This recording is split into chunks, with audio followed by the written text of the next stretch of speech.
listening to the Bearded Theologians podcast, hosted by Zach Bechtold and Matt Franks.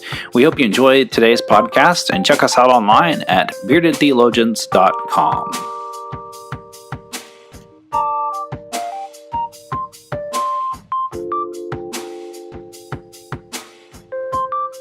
You're listening to the Bearded Theologians podcast, hosted by Matt Franks and Zach Bechtold. And on this podcast today, we have a very special guest and friend of ours, Pastor Jacob Armstrong, who is the pastor at Providence United Methodist Church in Nashville. Jacob, great to have you, man. Hey, Matt and Zach. It is wonderful to be with you. I've been looking forward to this. I grew a beard, shaved a beard. I had a mustache, scared people. So you can't see me, but I'm clean shaven and happy to be here. And I also realize that probably everybody makes a bearded joke to start, so I just kind of wanted to fall in line. No, that's good. We appreciate it, and we always tell our people that we'll Photoshop a beard on you afterwards, so you don't feel left out. Well, Jacob, again, glad to have you on, man. Tell us a little bit about what you do and kind of where you're from and all of that good stuff. Yeah, thanks.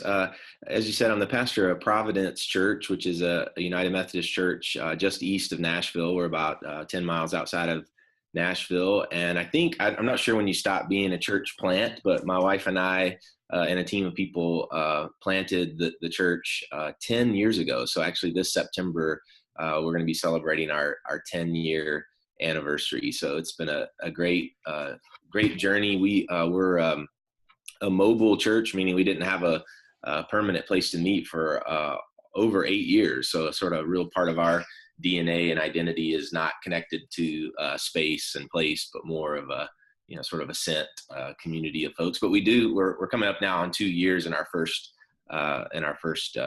building. And actually this year, just a few weeks ago, we launched our we've helped start a couple other churches with folks, so it's a big part of our DNA. But we launched our first campus, which is a new church meeting in East Nashville, which is an area of Nashville, and so it's we're really excited about it. We went into a United Methodist church that had recently closed its doors, so an old established, actually a church they had annual conference at in the 60s. So it was like one of our flagship churches that closed its doors permanently a year ago.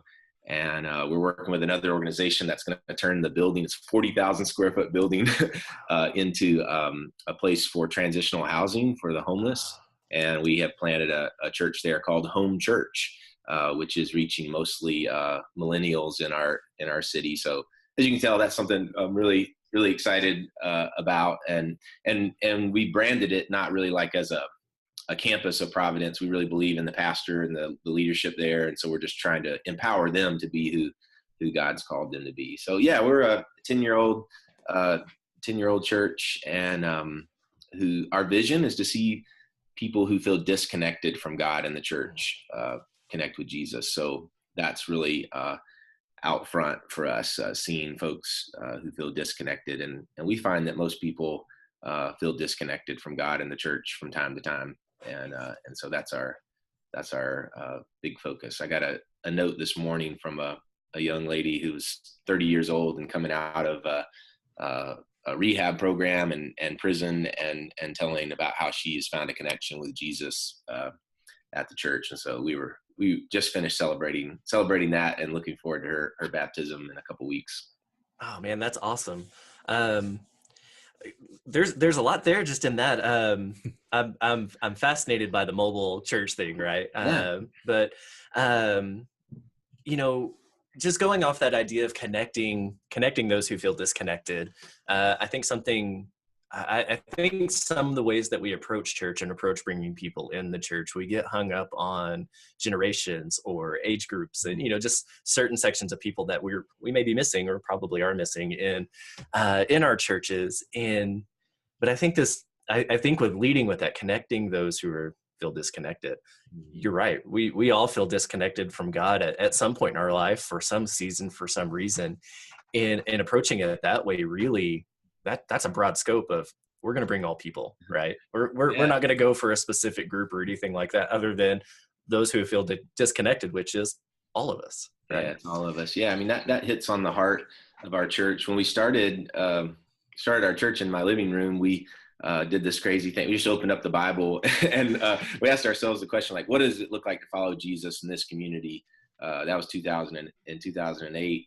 And I mean, I know this is really elementary, but it came alive for us just that Jesus was continually connecting with the people on the margins, that is, his focus was almost relentlessly on those who felt disconnected, while still always having lots of conversation and connection with those guys like me who are the church guys, Right. who are in on that. And so that's how that stated vision, grew out of that. And what we discovered is just what you said, Zach, is that that it was just a real wide breadth of folks. When I started the church, I was 27, and I think a lot of folks expected this young, maybe even hip church, although I am not hip or never was, but just I was young, and our church from the get-go has just been multi-generational and all kinds of people. And really, I'm being silly, but folks come to our church and are surprised at we have really old people and really young people.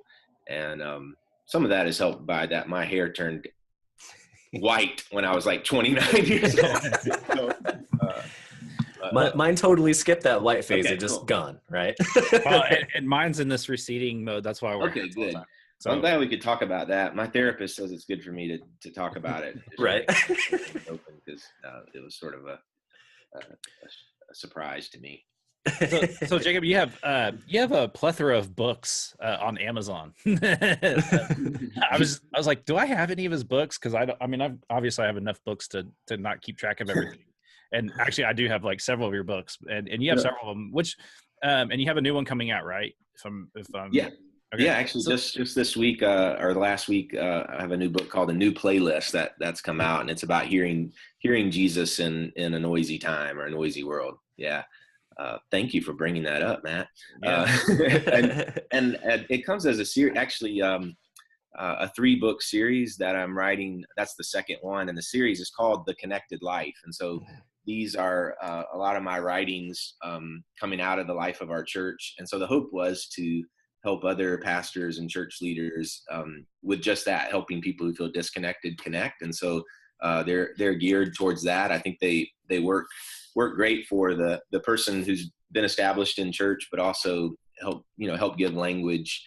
That's a big part, I think, of what we've tried to do at Providence is around language and the way that we talk. I think that's, maybe the first place that we are able to kind of open up to people who aren't usually in the church. I have another book, Matt, called The New Adapters, where I write a lot about that. And the reason, for me, that comes from Pentecost. When the church has started, the first thing that happens is that people are talking in a way that the people who are on the outside can understand. And so like the language barrier is broken down first, and then you get to just really simply tell people about Jesus. So the hope with the Connected Life books were to help small groups and, followers of Jesus in their own walk. They're for people who feel disconnected. and the way that we create groups, my wife and I wrote another book that goes with that series that's actually called The Connected Life. It's just a really small 110-page book, I guess, that's about our model for small groups at our church. So really the building blocks for community and discipleship and evangelism and service. The building block of our church are these small groups, which I think are pretty Wesleyan, but they are also, I would say, geared for folks in our church many of whom don't have a church background or disconnected. So John Wesley would probably think they might be a little weak for him, but in the way that we're trying to connect people. So that was a long way of saying, yeah, we have a series of books. The third one will come out in August that is called The Connected Life. And we have another small book that goes with that shares kind of the philosophy behind that. But the new one's called The New Playlist, and it's about hearing Jesus in a noisy world. So it just talks about the ways that Jesus speaks to us, and the ways that he can cut through a lot of the mess and the noise in our lives to speak to our hearts. That's great. I love that idea of being connected, and I'm going to have you unpack your book a little bit more, if you don't mind. Yeah. So seeing a church like yours that that is reaching multiple generations, right? And doing it in different ways. How are you finding people hearing God in this noisy world in the variety of ways? Yeah, I think it's some of it's simpler than I think sometimes we make it out to be. Mhm. We're actually in the midst of a series right now where we're talking about that again. And Jesus, when he speaks to people in the scriptures, it often has a very technical meaning, like throw your nets out into this part, or get up off the ground and or don't be afraid. But Jesus' words have this sort of transcendent, spiritual, deep unto deep kind of thing. So when Jesus speaks to us in our minds, there's also this way that Jesus speaks spirit unto spirit. And so what we've tried to do is take down the barriers of some of our churchy language. It doesn't mean we have absconded that or gotten rid of all of church language. In fact, we do a lot of ancient things at our church, but there is some unpacking that's necessary. Right. I think in today's age, as far as how people where I'm at in the Bible Belt, there's still a lot of that hanging on where people understand church language, but even where I am, people don't know what a narthex is. Right. And even a Holy Communion would be something that would need to be explained some. We have Holy Communion every week at every service at our church, but we try to put it in language that folks can understand. So I think when Jesus speaks, there's a way that we can hear it in our minds, but also a way that it cuts to our hearts. So clearly when Peter was told to throw his nets out into the deep, something happened. It was, I think for him, it was like a moment when the ground shifted underneath him. And so what I'm trying to say is I think we don't have to make it complicated, that we can share with people the words of Jesus and not try to manipulate or make anything happen there, but we can trust that the Spirit will still do what the Spirit will do with God's words. It's really just keeping it simple, I think. Right. And I'm not that smart, so that works well for me. No, I love that. And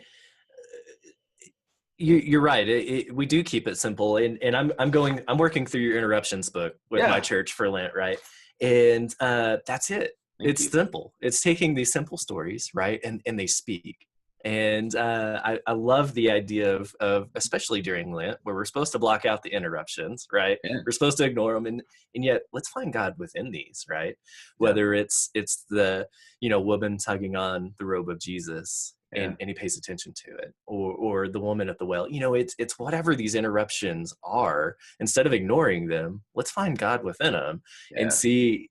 Maybe this season of our lives, whether it's Lent or just this season, maybe God's trying to be this interruption. And that's so, I'm not very smart either. And so I get that. Like, that totally makes sense to me. I'm like, oh yeah, I can preach on that. Well, let me tell you about when we did interruptions. So we were doing that as a sermon series in Lent. And the first week, this is when we were meeting in a school. And the first week we had a prayer that people could pray. And I can't remember the exact words, but it was something like, Lord, interrupt me, this something, blah, blah, blah. And so that week I got a call that we had been kicked out of the school that we were meeting in for a period of time. They were going to do this renovation, but like literally we had to get out. So I just wanted to warn you, like, you may not want to pray that Lord interrupt me. Well, I've made the mistake. I've ended every sermon through this series of let God be your interruption this season. It's like, crap.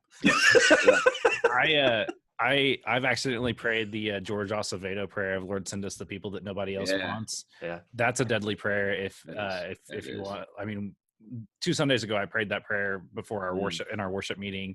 Wow. And we had a couple of people that, let's just say, just have some problems. And so I had kind of use that as a teaching moment of how we handle those kind of people when they come into our congregation, because we do this awesome feeding ministry on Thursdays. It's an ecumenical thing. Actually, a Muslim now runs it. Like it's really cool. Like I enjoy this thing. And so that does attract people to come on Sunday mornings in some way, shape, or form. And so we've had to talk about how do we handle people that have mental health issues. And that's been, that's not, they don't look, act, and think like us. And so how do we handle that? And that's been those are those conversations, those interruptions that we have to Yes. like educate our people on and walk Right. with them. And I think far too often we try to force it down people's throats and like, no, this is the way it's going to be, instead of walking with them and helping them, move into it a little bit easier. Yeah. So Jacob, That's as a beautiful prayer. Have you ever had George on your podcast? actually we have, and he's brilliant. He's awesome. I think just to stay there for a minute, I think in all seriousness, for my wife and I, we had a young teenager. I think I write about it in Interruptions, who we loved, who was our neighbor, and we were the last people he talked to before he committed suicide. And it was really for us that first moment of just feeling totally broken and disconnected. We were 22, 23 years old and given our life to the ministry, and we felt like we had just squandered everything. And our pastor came to our house that night because we were just broken, and he shared that concept of interrupt, because Clayton, the young guy, like, he was a total interruption for us. We were living our lives, we were in school, we had our sights set on the future, and every time he was with us, it felt like an interruption. And he was able to frame for us in that time how God is present in the interruptions. And even though we saw great failure in what we had done in relationship with him, that God's grace is sufficient, and that God had worked through us in those times. And so, we bring those things out, and they become, I think the visions that God gives us, like the vision for our church, comes out of those broken places and those prayers that we pray, not having any idea that what it might open up. Yeah. Right. So Sorry, I got really serious. No, you're good. That's perfect. So as you have all the, like I said, you have all these great books, and the new adapters, that was actually one that was given to me during one of my mini moves just recently. Yeah. And I was like, I know I have that book. I remember putting it on the shelf somewhere. And I was just thinking that's the book I really want our lay leadership team to look through, and that was actually on my list. I found it. It's actually sitting over here in my books to use. And so, I want to encourage, what are some things, like some kind of just nuggets that you'd like to share with us in regards to, things? Yeah. First of all, just that book came out of, I'd written a few small books, but I really had that one on my heart. And my hope was to help be a part of shining light on the beautiful things that God was doing at that time. In particular, I think it's a little bit better actually, but at that time, there was just an overwhelming negative rhetoric around church. That's when much of the data was coming out about the demise of, our denomination and other mainline denominations. The phrase death tsunami was being thrown around quite a bit. And I get that if you follow out the trajectory of some of these statistics, that the church is going to end, you can pinpoint that date. But my contention was and is that kind of thinking puts way more emphasis on us than it does on what really empowers the church, which is the Holy Spirit. And so I'm just sort of banking on that God's designed vessel for the Jesus message getting to the world is not going to fail. And obviously God has given us a really critical role in that, but I think we have to be careful in how much of it we think rests on us. So I asked Abington, my publisher on that book, if I could write a book that, shine light on where the beautiful things, to try to change the rhetoric of it. Yeah. And in the midst of that, also be able to share some things that I think are really adaptable for a church of any size. So at that time, our church was growing really fast, but it was significant, and especially because we were meeting in a middle school gym, and a city park and a hotel meeting room and all those kind of things. So what I was hoping to do with the book, which I hope would be good for your lay leadership, Matt, is that to say sometimes we go to a conference like at Church of the Resurrection or Ginghamsburg Church, two churches that I have really looked to and learned a lot from. And what I've seen is that there's a part of that really inspires us, but there's also times where it can be sort of overwhelming, and you think, well, I don't have a TV studio, in my church. I can't create videos like that.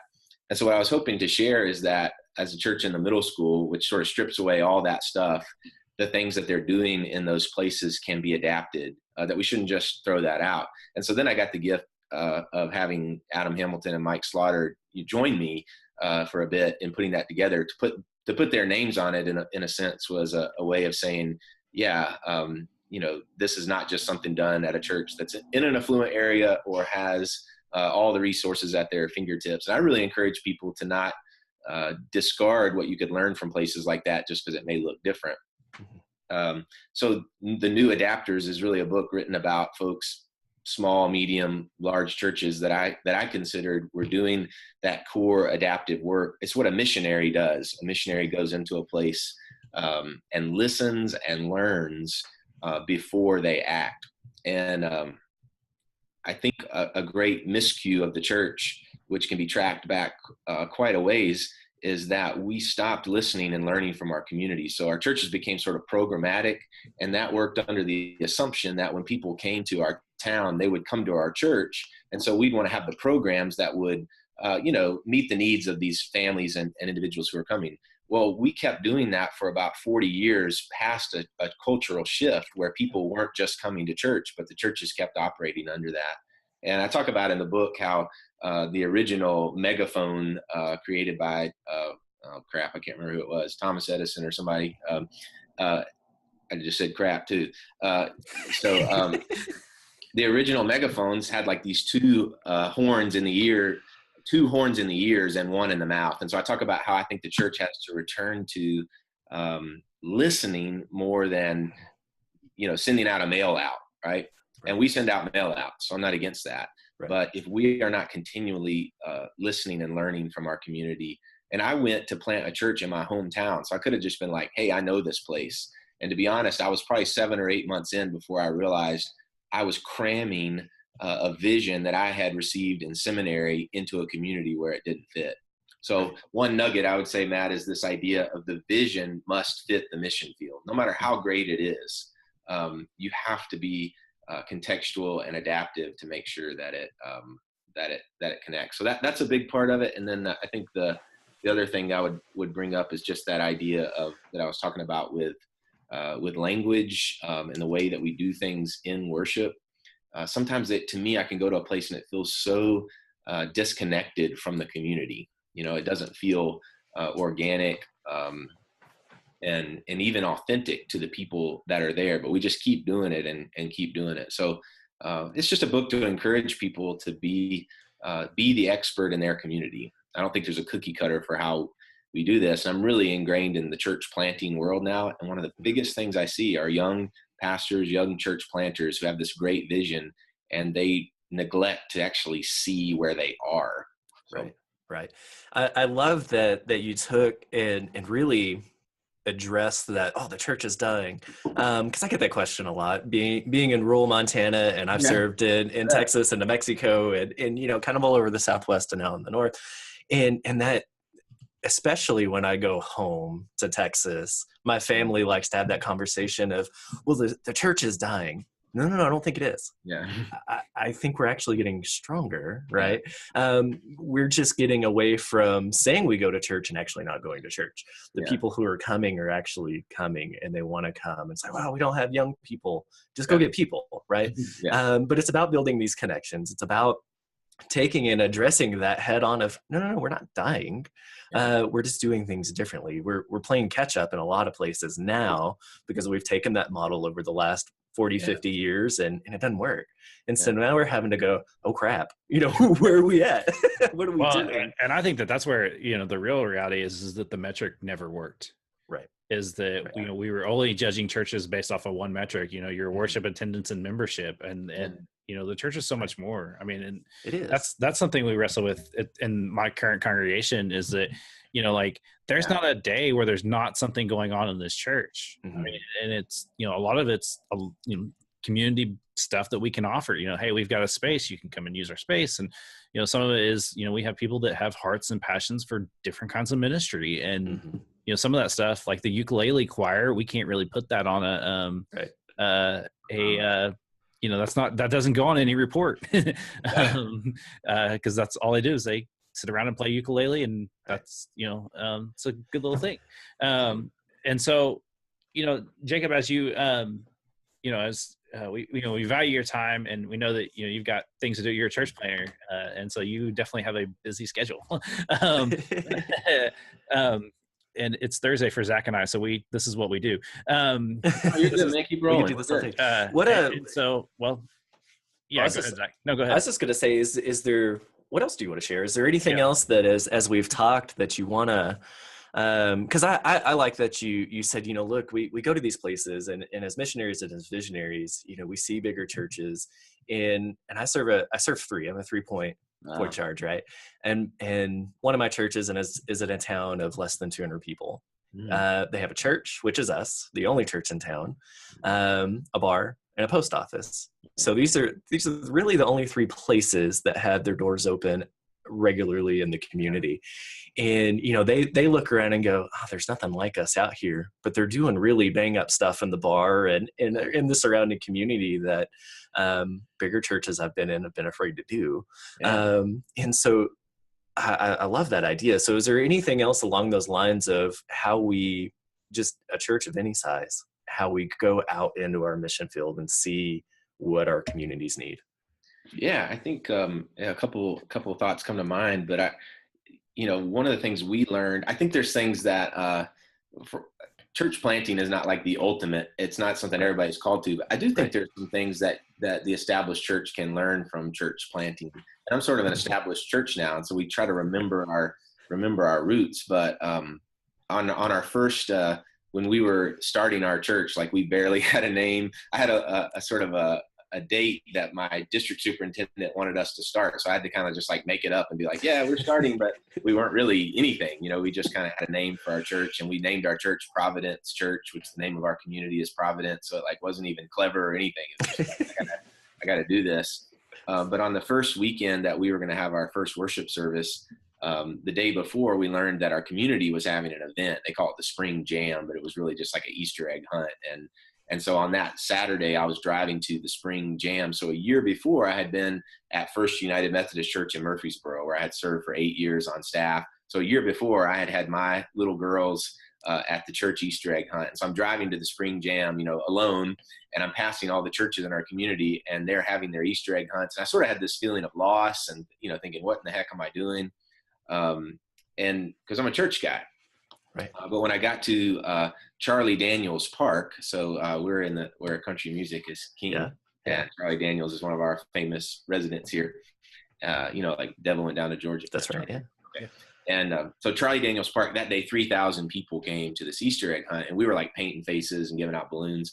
But it triggered something in me to think perhaps many of these people did not have a church to go to their Easter egg hunt that Saturday. So while everybody's packing out the parking lots at their church and enjoying that fellowship, there are still a lot of people out there. And so it put this thing in us to always try to think about what's going on out there that's not connected to the church. And rather than us try to mirror it and do our own, we join in. So in that first Saturday, we also went to 2 apartment complexes and did Easter egg hunts. And we still do stuff like that, but the longer we're a church, the easier it is not to do those things. So you have to continually be thinking, I talk about it in New Adapters about how can I join in what the community is already doing. But to what you were saying, Matt, I just wanted to throw out, this idea of metrics, I think is a big deal. And we measure attendance and we measure money and, just like everybody else.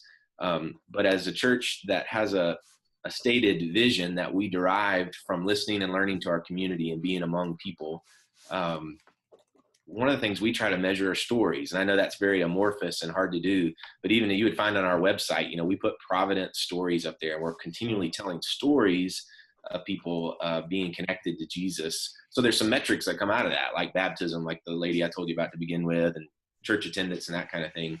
So I think it's holding them in both hands. It's not getting rid of one, but in this time, as a narrative, people who are part of the God narrative, I think stories are another really important thing to measure and tell over. And we tell even the same stories over and over and over again, because that's what we do. That's what the people of faith are up to. I'm making noise there. Oh, you're good. You're good. Yeah. And I have something else, like if we're nearing the end of our time, just that is on my mind as we were talking and thinking about all the bearded and non-bearded people that might listen to this, is just that, if I'm in, and before we came on, just full disclosure, these guys asked me just kind of what might be on my heart. And, if I'm being completely honest today, I would say that, 10 years into ministry and starting a church, it totally wore me out, and I thought that I was being faithful to,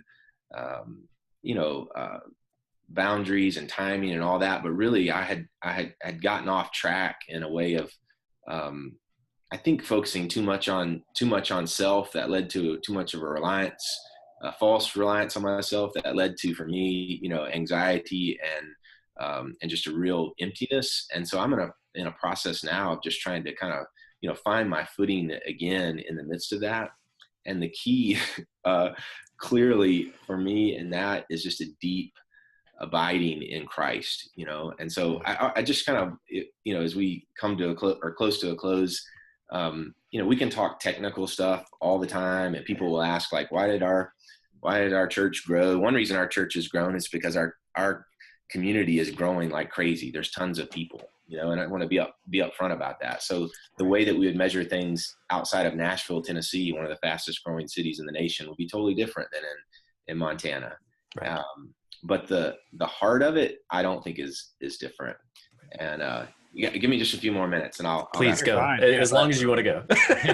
When Rachel and I were starting the church, we had this opportunity to go to a bunch of churches because we didn't have a church and we weren't worshiping on Sunday morning.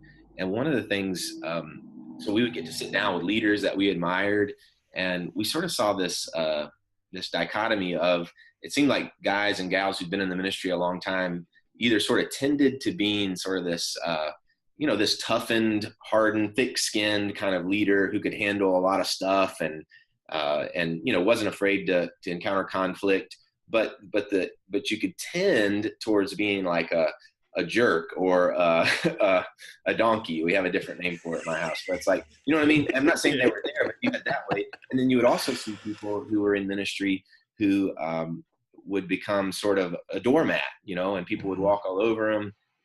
Richard Lisher has a great book called Open Secrets, where he talks about being a quivering mass of availability, that we can get so far into ministry. And so Rachel and I would talk about often leaving these places, these two kind of poles, and just sort of in fun, we'd be like, I wonder what we're going to be like 10 years from now. Are we going to be a jerk? Or are we going to be a doormat? And of course, we were hoping there was something else. But there was an instance in my church several years in where I had a conflict, a really painful conflict with a leader, and it hurt. And I had just left their home where I sort of felt like a punching bag. I think I was trying to act like Jesus, but really I was just taking the blows. And so I come home in the kitchen, and I was just sort of oozing those wounds and the mess of ministry. And I was telling Rachel everything that I wish that I'd said to that person, like in a rude way. And she's taken it. She didn't even say anything, but I could tell. I looked at her, I was like, I know what you're thinking. Like, I know you think that I'm going to be a jerk. That's going to be my reaction to the fatigue and the difficulty of ministries. I'm going to harden myself. And she said something that has stuck with me, and I talk about a lot. I'm trying to reclaim my own life. She said, I'm actually praying for you a third way. And I told her, I was like, I do not want you to be spiritual right now. But anyway, and I said, what is it? And she said, I'm praying that you'll stay connected to Jesus. I'm praying that you'll stay connected to the vine, that you'll abide. And so I would just say, 10 years in, and I've written a bunch of books, and our church has grown really fast. And man, my core focus is just trying to stay connected to Jesus, or Right. you'll burn out, you'll lose your soul. None of that stuff will mean anything. So that's just what was on my heart this morning. I wanted to share it. No, I love it. I love it. No, my wife and I have a shared experience in that I used to, a few churches ago, as a Wesley Foundation director. Yeah. And we did a lot of that, going around and preaching in various churches, guest preaching. And that's what I'd spend my summers doing. The students would go away, and I didn't have anything to do for 3 months. And so I made myself available, and hey, you guys go take a vacation. I'll come in and preach for you type of stuff. And we did the very same thing. We'd walk into churches and be like, here's some really good things. Yeah. Here's some things we don't want to do. And her commitment to me in ministry was, if you ever become like that, you know, we're done, right? Yeah. And it's so great to have a spouse that's connected like that can go, hey, you're being a jerk. Or you're being a doormat, find that middle way and helps bring you back to that place. It's beautiful. I don't think our spouses get enough credit sometimes for the work that they do, not only in our lives, but well, remember we did a podcast about that, and it didn't go very well. We have our wives on a couple times a year, and usually those are the better podcasts. Or they're the ones where they really want to say a few things about Zach and I's relationship that they won't, because that's where the boundaries come into play. That's exactly right. That's exactly right. And I think that the little bit that you gave us, I think that's key. That's beautiful. Far too often, I just got finished with DCOM on Monday, and I kept thinking, how many of all of us, not only sitting at this table, but the pastors that we interviewed this week, how many of them, ground themselves really in Jesus, not just through the paperwork and making them look good, but how many of us just stop? And I thought about that last night. We were doing this in the middle of this Bible study. I've got 3 people in this Bible study, and I had a person ask, why are you doing it for 3 people? And I'm like, because man, these 3 people, like these 2 that there's 3 people that gather with me, like I feel like we're having a great, genuine conversation that, if I would have said no, these people would have missed out on, and I would have missed out on, that is really working on me. And so, I think far too often we forget about the whole realness of Jesus and how much he just was like there and modeled a way that's just powerful. And if we can strive to do that, then it's amazing to see how much we become shaped and changed over our time. Yeah. And so, Jacob, we'll give you thanks for your time, and you're always welcome to come back on. If there's ever, when your next book comes out, soon, cool. We'd be glad to talk about that. Whether it's your next book or you just got a Thursday free, man. Cool. And come see me in Nashville. I'd love to meet you guys or any of the listeners. Providence. For sure. Yeah. Would love to be able to do that. And so for our listeners, we want to encourage you to, check out Jacob's books. You can find them on Amazon or Cokesbury, wherever else you buy your books. We'll add links to this podcast. We definitely will add links to this podcast. We also would encourage you to support us. We have, click the buy stuff on our website. We've got coffee mugs, t-shirts, buttons, all sorts of great swag that you can use to promote our website. And we just give you thanks and encourage you to go on Google and, wherever you listen to this, give us 5 stars and then just bash the crap out of us. Just give us the 5 stars and then, that's right. And then you can say what you want and then speak truth. Good. But for our listeners and for everybody else, for the Bearded Theologians, I'm Matt Franks. And I'm Zach Bechtold. Thanks for checking us out. Thank you for listening to the Bearded Theologians podcast. We hope you've enjoyed listening, and we hope that you share our content online through Facebook and social media, and we hope that you check out our Beardcast store at beardedtheologians.com and pick up some great Bearded Theologians gear. We hope you have a good day.